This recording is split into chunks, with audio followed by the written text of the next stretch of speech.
Salut peuple de Dieu, c'est votre humble prophétesse des nations, Linda Kipaka Paris. Mon cœur est toujours dans la joie quand je me retrouve en face de vous. Hélas, je suis dans la joie parce que je sais que je vais consoler quelqu'un, toujours avec la complicité de l'Esprit de Dieu. N'oubliez pas que l'Esprit de Dieu s'est mouvé depuis le commencement, dans Genèse 1, verset 2. Nous sommes bel et bien au temps, au moment où l'Esprit de Dieu est en train de se manifester. Le Dieu de la parole. J'aime bien marteler ces messages afin que des ignorants comprennent bien que nous sommes bel et bien dans le temps de l'Esprit de Dieu. Jésus-Christ a dit lui-même dans Jean 14, vaut mieux qu'il s'en aille s'il ne s'en va pas, le consolateur. Oh Jesus, l'Esprit réel ne viendra pas vers nous. Donc pour vous dire que Dieu vous aime. Je voulais encore interpeller les chrétiens. Il faut savoir que nous sommes dans ce monde et ce monde est sous la puissance du diable. Menteur incapable, soyez prudents comme le serpent. Dieu vous aime. Amen, amen. Il faut savoir que quand vous avez choisi cette vie chrétienne, cela veut dire qu'il faut prendre sa croix et suivre Jésus-Christ de Nazareth. Donc c'est une vie idéale, une vie meilleure, parce que moi je vis dans cette vie depuis l'âge de 8 ans, j'ai connu le Dieu de la parole jusqu'à présent, je continue toujours à prendre ma croix, quels que soient les aléas de la vie. Je crois au Dieu de la parole, amen. Je crois au Dieu qui règne pour l'éternité, amen. Le Dieu qui vit, qui continue à régner, amen. Le Dieu qui n'a pas de favoritisme, Dieu aime tout le monde. Aujourd'hui, je vais marteler toujours des révélations parce que j'ai cette grâce, je suis une prophétesse, l'Esprit de Dieu me parle souvent, vous savez tous, j'ai des révélations. Je vais parler de la coutume. Pour les gens qui ne connaissent pas la coutume, quand on parle de la coutume, on voit la sorcellerie, la pire sorcellerie. On vous parle des bokoko, on vous parle des ancêtres. Oh Jesus. Il faut savoir que la coutume, c'est juste quelque chose qui n'est pas compatible avec la vie chrétienne. Il faut savoir la coutume, c'est la magie. La coutume, c'est la méchanceté. Amen, amen. C'est très important. Nous allons voir dans la parole de Dieu. Je vais lire rapidement selon la parole. Je vous dis toujours, il faut lire cette parole de grâce. Parce que la parole, c'est l'Esprit de Dieu. Amen. Moi, je ne vois pas comment les gens disent, c'est la parole de Dieu. On trouve que des papiers, on trouve que j'essaie des écritures, mais on voit, moi, quand je lis la parole de Dieu dès le matin, je n'ai pas faim. Parce que je vois la présence de Dieu, la parole, c'est l'Esprit de Dieu lui-même. Quand je mange cette parole, je n'ai pas faim. Je passe, je dis ma journée en jeûne. Tout à fait normal, je suis rassasié. J'ai mangé la parole de Dieu et je suis rassasié, c'est tout à fait normal. Cette parole qui console l'eau Jesus. Raison pour laquelle Jésus a dit à la femme samaritaine, si tu savais l'eau que je pourrais te donner en buvant cette eau, tu n'auras pas soif. C'est cette parole qui guérit, la parole qui délivre, la parole qui lave les organes. Alléluia. Le Dieu de la Bible est réel et personne qui vous dit le contraire. Moi, que vous voyez en face, je suis un témoin oculaire de ce Dieu, de la parole de Dieu, la parole de vie, la parole réelle. Donc, nous allons lire dans Exode. Dans Exode 34, verset 27, parce que moi, je préfère me baser sur la parole de Dieu, de révélation. La parole nous dit, c'est qui conserve son amour jusqu'à 1000 génération, qui pardonne l'iniquité, la rébellion et les péchés, mais qui ne tient point compte du coupable pour innocent et qui punit l'iniquité de père sur les enfants et sur les enfants et sur les enfants jusqu'à la 3e et la 4e génération. Là, on parle de la malédiction. À l'époque, nous, on n'était pas là, donc on avait nos ancêtres, on avait nos parents, c'est très important.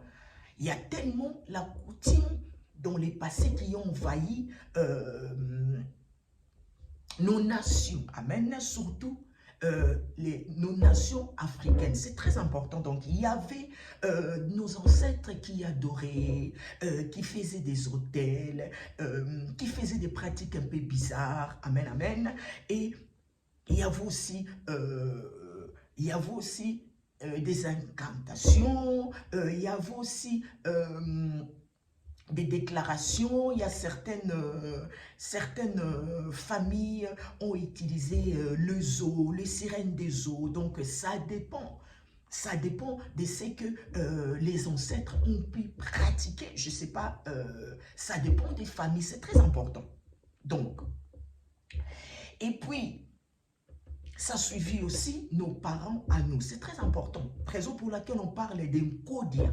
Amen, des codia dans des familles. Donc, ça se transmet en génération et en génération. Donc, il faut que je ne sais pas, un ancêtre meurt, qui transmet à un fils, donc ça dépend de famille. C'est très important. Donc nous aussi dans nos familles, malgré nos ancêtres sont décédés, mais il y a quand même ces codia-là, cet objet de la sorcellerie, c'est comme une boule de cristal qui est en train de pavaner. C'est cet objet qui fait des réclamations, on voit des morts subites, on voit beaucoup de choses dans les familles. C'est très important à prendre avec considération ce que je suis en train de révéler. Donc cela veut dire que il y a des lois, il y a des familles où les femmes n'ont pas droit d'avoir un mariage. Il y a des familles où des femmes n'ont pas droit de concevoir. Il y a des familles où on voit des hommes comment dirais-je, ont des handicaps. Amen, c'est très important. Il y a des familles où on voit des femmes sont des prostituées. Il y a beaucoup de choses. Donc, on voit dans les familles. Donc, ça dépend de famille. Amen, amen. Ces systèmes de coutumes qui est en train de pavaner, qui est en train de faire un peu un transfert. Moi, j'appelle un transfert parce que quand on prend le codia, on donne à quelqu'un d'autre, on fait un transfert spirituel. C'est la même façon que nous, avec l'onction, Dieu peut toucher quelqu'un. On a vu comment Dieu avait envoyé aussi Samuel dans les oindres David. Donc, c'était par rapport à un transfert que Dieu s'est manifesté spirituellement parce que c'est Dieu qui a recommandé David d'aller oindre Samuel, d'aller oindre David. Donc, nous, aujourd'hui, donc, je ne sais pas si tu connais l'homme fort de ta famille, la femme forte de ta famille. C'est ça aussi la question, il faut savoir. Dans ta famille, on utilise quel objet? En tant que chrétien, c'est très indispensable de connaître qui est l'homme de ta famille pour enfin que ta prière, ton combat soit un peu pas trop complexe. Amen, c'est très important. Donc, qui est l'homme de ta famille? Quel objet qu'on utilise dans ta famille? C'est le serpent, c'est la marmite. Donc tout ça, il faut les connaître obligatoirement. De Genèse Apocalypse, tout le vaillant savait déjà qui était leur ennemi à l'avance. C'est très important, il faut anticiper. C'est très important. Donc, il faut connaître, je me bats contre qui? Qui est l'homme fort que je dois cibler? Parce que si l'homme fort, c'est le Goliath de la famille. Donc, si l'homme fort est toujours là, c'est compliqué pour te battre. C'est très important. Déjà, lui, doit tomber ou la femme forte. Donc, aujourd'hui, la coutume, le christianisme est arrivé, nous a soulagés, amen, nous a aidés à connaître, parce que ce n'est pas que, comme on dit, le Dieu de blanc, non, non, non, c'est le Dieu réel. Ce christianisme-là, aujourd'hui, avec la grâce qu'on a des dons de délivrance et qu'on sort, on est en train de décharger des familles, amen, amen, on est en train de secouer beaucoup de gens, toujours avec la complicité de l'Esprit de Dieu, parce que c'est un don que Dieu nous a donné. On fait quand même un grand travail, alléluia. Cette coutume a ramené dans la désolation, surtout pour des parents qui ont l'encodia, amen, qui ont cet objet-là diabolique qui circule dans une famille qui doit être là de génération en génération. C'est très important. Ces genres de papas aujourd'hui couchent avec leur propre fille. Comprenez ce que je suis en train de dire. Donc cela veut dire que le papa, pour son règne, pour que son succès diabolique continue encore à progresser, il faut que la papa couche avec ses filles. Il y a certaines familles, papa couche avec le fils. Il y a certaines familles, papa, choisis une, surtout je parle bien des filles, une de ces filles, amen, qu'on va consacrer diaboliquement. Ça dépend à partir des eaux, ça dépend de quel endroit. Et on impose une marque diabolique. Exemple, la fille devient un Mami Wata, une sirène des eaux. Amen, amen. C'est cette fille-là qui va travailler aussi en même temps pour la famille. Cette fille-là, cet enfant-là deviendra la femme de son père. Amen. Sous la couverture de sa maman. La maman doit accepter pourquoi, enfin, que le règne de son mari, le pacte que son mari a signé, par rapport au Kodia que les ancêtres qui restent toujours de génération en génération au niveau du transfert continue à travailler dans la vie de son mari. Donc cela veut dire que la fille, à cause du Kodia de son papa, déjà son papa l'a gâté la vie, elle devient, c'est une sirène des eaux, quelqu'un qui travaille pour la famille et en même temps papa couche avec l'enfant et puis papa couche avec la maman. Donc maman, elle est un peu complice. Moi, je suis révolté contre des mamans qui supportent ce genre de choses. C'est diabolique. La parole nous dit que la femme sage bâtit sa maison. On ne peut pas accepter. Quand on vous parle de Bokoko, il faut fuir. Bokoko, retournons au Bokoko. Retournons dans nos cultures. C'est inadmissible. Et là, j'interpelle des chrétiens. Ne faites pas cette erreur, amen, de retourner au Bokoko, parce que c'est la sorcellerie. Regardez nos pays. La situation qui se passe dans nos pays. Il y a combien de chefs coutumiers, surtout dans mon pays au Congo, qu'est-ce qu'ils font? Même des chefs coutumiers ont peur des rebelles, parce qu'ils n'ont rien. Leur pouvoir n'a pas le pouvoir, n'a même pas de sens. Amen. Par rapport au pouvoir de Dieu, de la parole. Amen. On voit nos pays. On voit nos régions, nos villes. Ok? Pour nous qui sommes au Congo, on voit comment les rebelles sont en train de progresser dans notre pays. Les rebelles sont en train... Parce que chaque province, il y a un chef coutumier. Vous êtes d'accord avec moi? Et pourquoi? Le rebelle, exemple le M23, arrive à conquérir nos terres. Cela veut dire que les chefs coutumiers sont faibles. Cela veut dire que leur pouvoir n'a pas l'autorité. Il faut comprendre, ne soyez pas bernés. Ne soyez pas bernés. Parce que quand les rebelles viennent, ces chefs coutumiers sont en train de fuir. Sont en train de laisser leur population parce qu'ils sont là, ils ont fait des incantations, des hôtels dans leur ville. Amen. Mais par contre, ils arrivent à abandonner, ils sont en train de fuir. Cela veut dire que le pouvoir du rebelle est plus fort que ce pouvoir-là. Réveillez-vous. Ok? Aujourd'hui, beaucoup de familles ont des désolations. On voit l'inceste dans des familles. Est-ce qu'on peut tolérer un père de famille coucher, dormir avec sa propre fille? Est-ce qu'on peut tolérer ça? Donc, cela veut dire qu'il y a la désolation. La maman a accepté, elle n'a pas de choix pour couvrir son mari. Enfin que son mari continue à régner. Enfin que dans le mystique, le mari continue à progresser. La maman est une rivale de sa fille. La maman aussi, elle souffre, amen, moralement et spirituellement, amen, amen. Mais elle doit garder le secret. Ce n'est pas normal. Et la maman aussi participe dans les lois établies par son mari, parce que c'est son mari qui détient un Kodia, que pour ses filles ne doivent pas se marier, pour ses filles ne doivent pas avoir des enfants. Il faut se lever contre cette coutume diabolique. Combattez les bons combats de la foi. On ne peut pas laisser nos familles séparées. On ne peut pas continuer à laisser cet esprit diabolique qui envahit nos familles, qui est en train de détruire, qui est en train de démolir ce que des familles ont construit. Parce que Dieu parle de la famille. La famille, c'est quelque chose, c'est spécial. Amen, amen. On a vu même Paul, quand ils ont été libérés, ils sont partis dans la famille de Joël. C'est très important. Donc, quand vous parlez de la coutume, il faut fuir, s'il vous plaît. Fuyez la coutume, c'est diabolique. Fuyez cette coutume diabolique. Surtout quand vous priez, il faut savoir où est. Il faut connaître comment dirais-je, l'ethnie de ton père, là où ton père est né, là où ta mère est née, c'est la facilité pour cibler. Peut-être, exemple, tu as été sacrifié dans l'eau. Raison pour laquelle on voit des autels dans l'eau, ton esprit, tes projets, ta vie, tes enfants.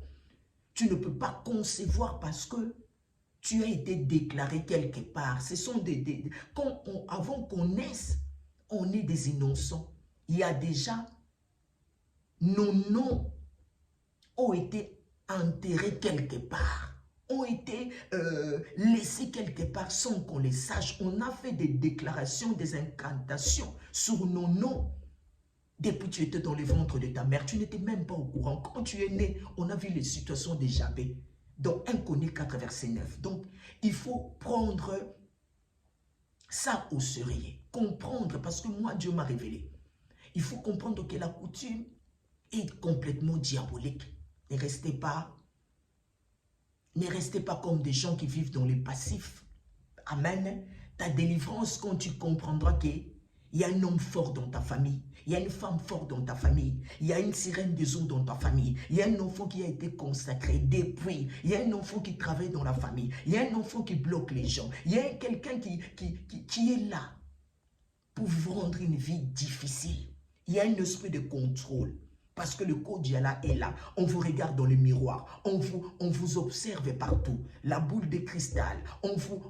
Des vidéos de caméras. C'est très important. Vraiment, soyez courageux et forts. Il faut connaître qui est l'homme de ta famille, qui est la femme, et l'homme fort de ta famille et la femme forte de ta famille pour bien cibler ton combat, pour bien vaincre l'ennemi de ta famille. Peut-être Dieu t'a choisi pour sauver cette famille. Amen, amen. Parce que dans une famille, il y a toujours une seule personne que Dieu choisit. Amen. Afin de libérer sa famille, comme on a vu Gédéon. On a vu beaucoup des vaillants dans la parole de Dieu de Genèse Apocalypse. Raison pour laquelle je vous dis, méditez cette parole. Amen. Cette parole de grâce et cette parole de liberté. Comme j'avais dit, je voulais parler quand même de M. Kabila. M. Kabila, c'est un monsieur qui a quand même une mission au Congo-Kinshasa. Donc, M. Kabila n'était pas au pouvoir pour rien. Raison pour laquelle vous avez vu, quand la grâce de Dieu était sur Félix Tshisekedi, vous avez bien vu que Dieu n'a pas écarté Kabila de quitter le Congo-Kinshasa. Donc, Dieu a fait en sorte que Félix Tshisekedi travaille en partenariat avec Kabila. Je ne sais pas si vous avez remarqué ou pas. Dieu a fait cela. Pourquoi? Parce que pour dire que Kabila a encore une mission dans ce pays-là. Moi, je parle ce que je connais et ce que je vois. Amen. Donc, cela veut dire que, raison pour laquelle vous voyez, parce qu'il y a beaucoup de gens qui sont en train de se poser des questions, de jets de séjection, raison pour laquelle vous voyez Kabila est encore au Congo-Kinshasa. Le jour que Kabila, la mission de Kabila terminera, vous allez voir, Kabila quittera le Congo. Amen. Quittera le Congo pour du bon. Amen. Vous savez, tout ce que Dieu fait est toujours bon.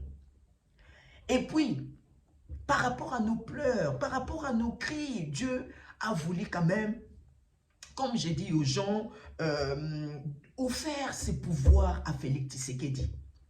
Parce que la grâce de Dieu était sur Félix, comme je vous raconte tout le temps. Mais en même temps, Dieu a failli montrer la lutte par rapport à son père. Son père quand même a combattu le bon combat, là on le sait. Mais il veut quand même nous montrer, parce que Dieu de fois, il y a la volonté parfaite et la volonté que Dieu ne veut pas. On a vu les enfants de Samuel dans la parole de Dieu. Donc les enfants d'Israël étaient tellement énervés, on voulait que les enfants, que Dieu, on ne voulait plus les enfants de Samuel, patati patata. Des fois Dieu fait des choses avec un contre-cœur. Dieu a voulu aussi nous montrer que l'harcèlement que vous me faites, le temps n'est pas encore arrivé.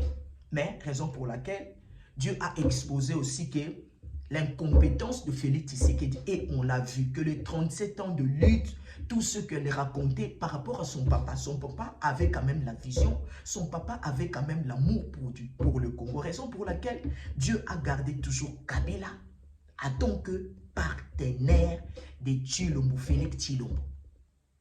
Amen. Donc, la grâce de Dieu, comme je dis, la grâce de Dieu n'est plus avec Félix. Donc, même si vous lui donnez, raison pour laquelle je vous dis, laissez Félix tricher, ce n'est pas grave. Mais, il y a une surprise désagréable. Je parle à tant que prophète. Ok? Je parle à tant que prophète. Il y a une surprise désagréable. Laissez-lui tricher. C'est pas parce que, comme j'avais dit, il n'y a pas d'élection dans ce pays parce que Dieu ne connaît pas ces élections-là. Et vous avez vu comment ça s'est passé. Vous avez bien compris que la sorcellerie et la tricherie, on a vu de gauche à droite. Donc, cela veut dire que Kabila sera là toujours. Ok? Kabila sera là, mais il y aura la fin de la mission de Kabila dans le jour à venir. Mais Kabila a encore une mission. Je ne vais pas vous dire là. Kabila a encore une mission dans quelques temps. Il a une mission à faire. Ok? Donc, moi, je parle ce que je vois. Quand je ne vois pas, je ne parle pas. Donc, il faut s'attendre à une surprise agréable, comme j'ai dit, pour Félix Tshisekedi. Raison pour laquelle je vous dis, laissez-lui tricher. Dieu ne connaît pas ces élections-là. Pour Dieu, ça n'existe pas. Ok? Voilà. Donc, Kabila est là. Kabila a une mission dans le jour à venir. Vous allez vous-même, vous allez voir qu'est-ce qui va se passer. Donc, je ne suis pas là pour révéler des choses. Mais je vous dis quand même, Kabila a une mission. La mission de Kabila n'est pas finie au Congo, mais finira très, très bientôt. Amen. Et je voulais encore marteler que la grâce de Dieu n'est plus avec Félix Tshisekedi. Donc, même si vous lui donnez 5 ans à Tshilombo, il n'y aura pas de changement au Congo. Moi, je parle en tant que prophète. Donc, ne vous attendez à rien parce que Dieu n'est plus avec Tshilombo. Je fais des alertes, beaucoup d'alertes. J'ai essayé quand même de faire des vidéos, beaucoup de choses. Donc, n'attendez rien de Tshilombo, même s'il a les 5 ans. Le Congo encore va vers les déclins. Ok? C'est pas la peine, ne comptez pas à Tshilombo. S'il vous plaît, c'est très important. Voilà, donc c'est pas la peine. Même s'il triche, il n'y aura rien. Même si on lui donne 2 ans, 5 ans, il ne travaillera pas.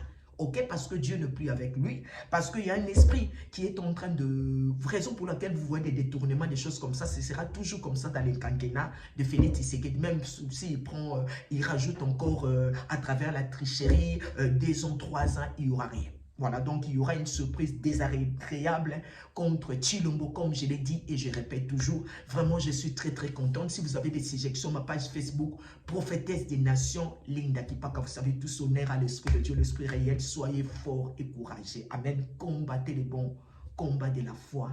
Et temps est difficile. Amen, amen. Dieu vous aime. À très très bientôt. Dieu vous préserve, Dieu marche avec vous, soyez des femmes de prière et des hommes de prière. La vie spirituelle n'est pas facile, c'est une école militaire. À très très bientôt. Merci, c'est votre humble prophétesse des nations Linda Kipaka Paris. Merci, au revoir.